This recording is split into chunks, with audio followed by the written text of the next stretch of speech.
Okay. You know what the King's Move is?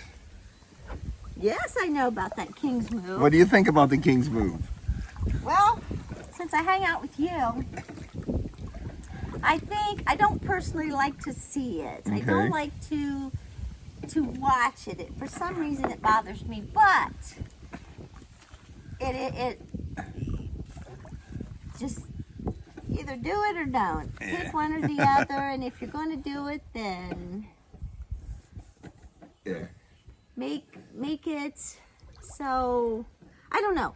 Make some rules about it or something, or make no rules about it. Just, it's acceptable or is it not? Yeah. Well, about I would say about 70 to 80% of the arm wrestling community hate it. Yes. All right. It looks like it's. So they do want to make rules. They do want to ban it. I myself, I'm not against it. I've arm wrestled some of the best King's Movers. I've arm wrestled Devon and Michael Todd, and now recently Yoshi. Yes, Yoshi. Yeah. Yes, that was a surprise. It surprised me. In the beginning, we were the arguments against the King's Move were injuries. They thought it was dangerous. People are going to get hurt, but nobody, as far as I know, nobody's ever gotten hurt in a King's Move. I'm sure somebody has. I'm just not aware of it. Then there was a lot of talk about it being, one of the other popular opinions is it's unfair. That if your arm doesn't go straight and if you drop down behind the table, you can't pin the guy. Well, let me ask you this: what arm wrestler's arm actually goes straight? None of you guys. Only the new people. Andrew, none of you guys' arm is straight. That 16-year-old at practice, his arm still hyperextends. It bends backwards. That's Andrew's? That's how the straighter mine goes. But Andrew's will actually go backwards. Andrew's will bend farther down than yours do. Oh. You know. Well then. The claims that it's unfair, though, Devon says both people can do it, and that's true. You could theoretically have a match where one person hits offensively, gets King's Move, then he hits back and gets, so it looked like a tennis match. It would go back and forth, but I don't think it's unfair. For the simple fact that both Devon and Michael do it, and neither one of them are champion.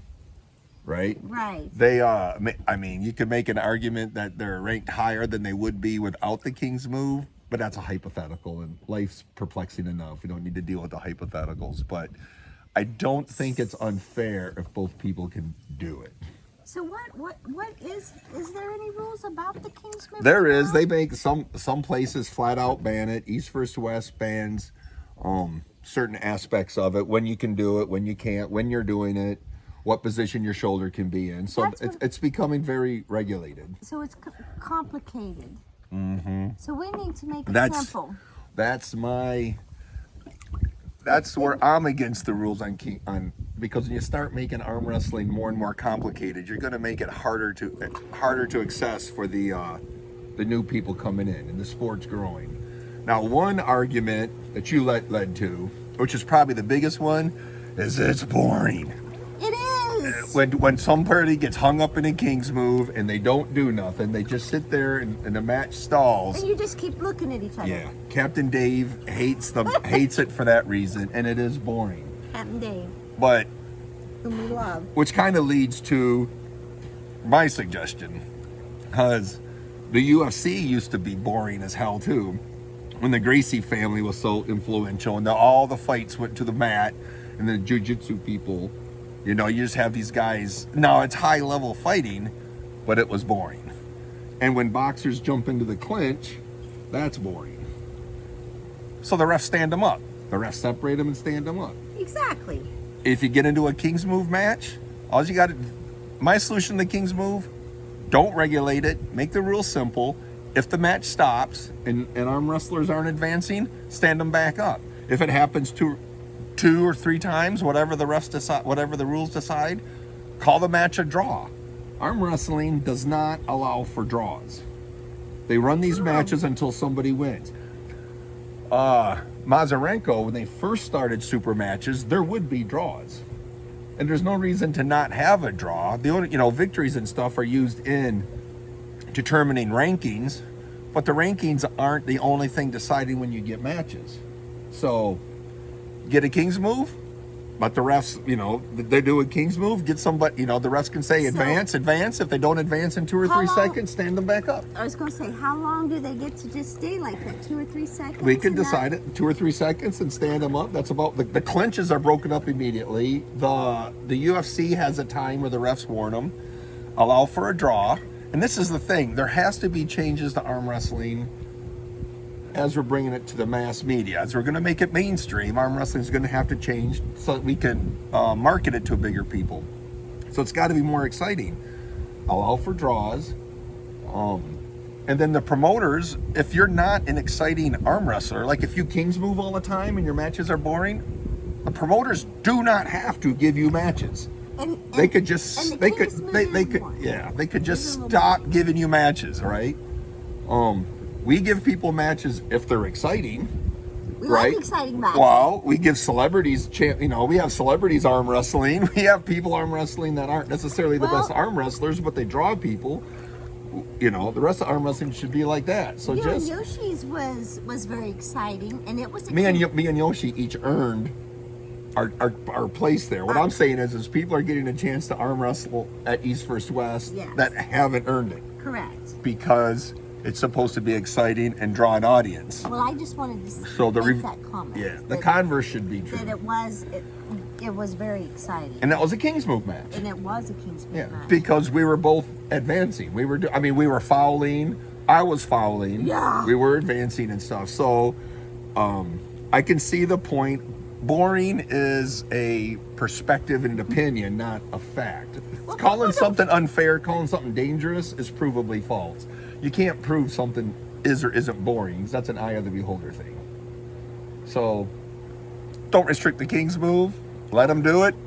Let the refs stand you back up if the match gets stalled, like they would in any other combat sport. Allow a match to go to a draw. If you fight somebody to a draw in a King's Move, that's just a draw. They have, I think, there's other sport. There's a lot of sports that allow draws. Somebody's gonna fact check me, but I think you can have a draw in soccer, and I think soccer is like the most popular sport in the world. And I think it's more popular than golf, and I think you can have a draw. I think you can have a draw in golf. Or a tie. I don't think they have a sudden death shoot. I don't know. Don't worry about all that. She's been drinking all day. You can't hold that against her. He does though. Anything else? I got nothing. Oh, it being unfair. This is the other point. When it comes to being unfair, I don't remember anybody actually interviewing a King's Mover on how to beat it. So knowing I was going to make this video, I contacted Monster Michael Todd. And I'm just going to paraphrase. I'm not going to put words in his mouth because he'll eventually there'll be a video on this anyways. But Michael Todd says, climb, pronate.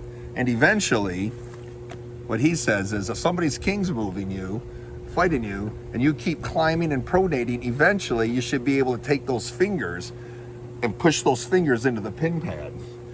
But here's the beauty of it is, like we mentioned, Devon Lorette is ranked number 2. Michael Todd's 5, I think. He's pulling number 3 Hermes.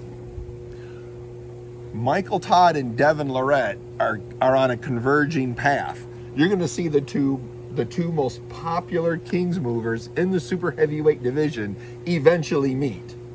So we'll see. And I'll bet you in that match, there's a greater than 0 chance you don't see any King's moves. I think the chance of getting a King's move in that because they both know not to let the other guy get into it. Okay. Since you brought it up, who would you think would be the winner of that match? I think. Let me see if I can turn. I don't think they'll go to it.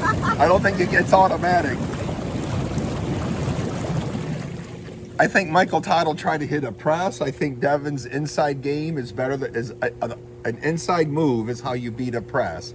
I think Devon's inside game will be a good answer to Michael Todd's press. Michael Todd's King's move Michael Todd beat Devon with a King's move before, but I don't think Devon allows him to get into it. Then, because when Devon matched, he stopped Michael Todd up in center. I think Devon, in an earlier video, I said I think I could make a case that Devon should be ranked 3. We'll get there. I'll talk to that in a second, but I think Devon's got to be a pretty large favorite against Michael Todd, even though Michael Todd's a lot better. But he's massive too. He's huge. I think what you got to do, I think Michael Todd would have to get Devon outside. Well, Michael Todd would have to climb, pronate, climb, pronate, climb, pronate, and I bet you they'd have to have several multi-minute matches, a minute or longer matches for Michael Todd to beat Devon. So how long can a match go? Just indefinitely? I think the longest match anybody's recorded was Jerry Caderet pressing Monster Michael Todd's King's move, and I think it was like over 7 minutes.